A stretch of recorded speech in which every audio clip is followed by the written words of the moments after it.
আসসালামু আলাইকুম। সম্মানিত সবাই কেমন আছেন? আশা করি আল্লাহর রহমতে অনেক অনেক ভালো আছেন। আমিও আপনাদের দ্বারা অনেক অনেক ভালো আছি। তো আমার ভিডিও টাইটেল এবং কি থাম্বনেল দেখে নিশ্চয় বুঝে গেছেন যে পরিস্থিতিটা কেমন।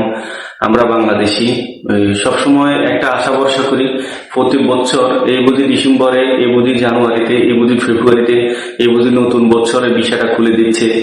প্রতিনিয়ত আমাদের এক এক সময় এক একটা আবেগময় প্রবলনা করে বা ভালো বিস্তারিত জানার জন্য আমরা অনেকে আক্ষেপ হয়ে থাকি। কি বলবো, দুঃখের কথা। ভিডিওর টাইটেল এবং কি আমার সাইটে আমি স্ক্রিনও দিয়ে রাখছি, যে জিনিসটা দেখলে আপনারা নিজেরাও বুঝবেন যে বাংলাদেশ আমরা কতটুক।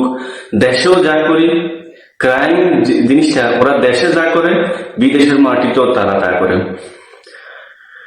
সো ব্রোকার দালাল যে চক্রটা, বা নারী হস্তক্ষেপ বা নারী নির্যাতন অথবা মানুষের থেকে জুলুম জবরদস্ত করে টাকা নিয়ে বিভিন্ন ধরনের ক্রাইম সেকশনটা আমাদের বাংলাদেশে বেশি।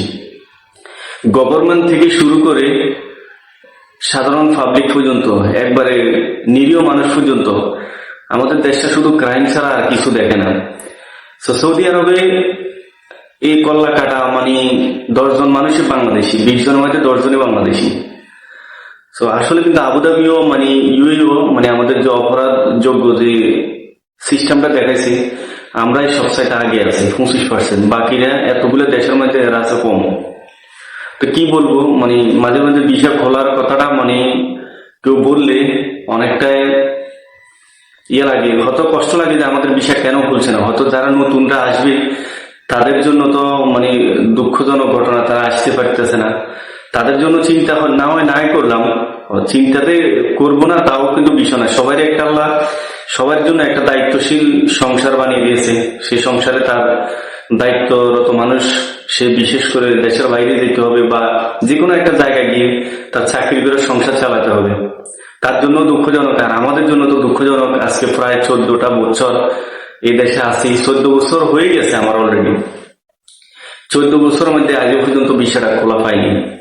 তো আমার এখানে আমার নিজেরও কত আক্ষেপ। আমার ভাই আছে, আমার বাইসে আছে, আমার আত্মীয় স্বজন আছে। একজন মানুষকে হয়তো আমার নিজের মন থেকে আমি চেষ্টা করব তাদেরকে ফ্রি আনার জন্য, কিন্তু এমন অবস্থা আমি নিজে এখানে চলতে পারি না।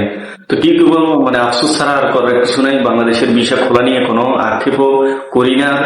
প্রতি বছরে প্রতিনিয়ত এইভাবে অমুক সময় এই আশা বাদ দেন। আসসালামু আলাইকুম।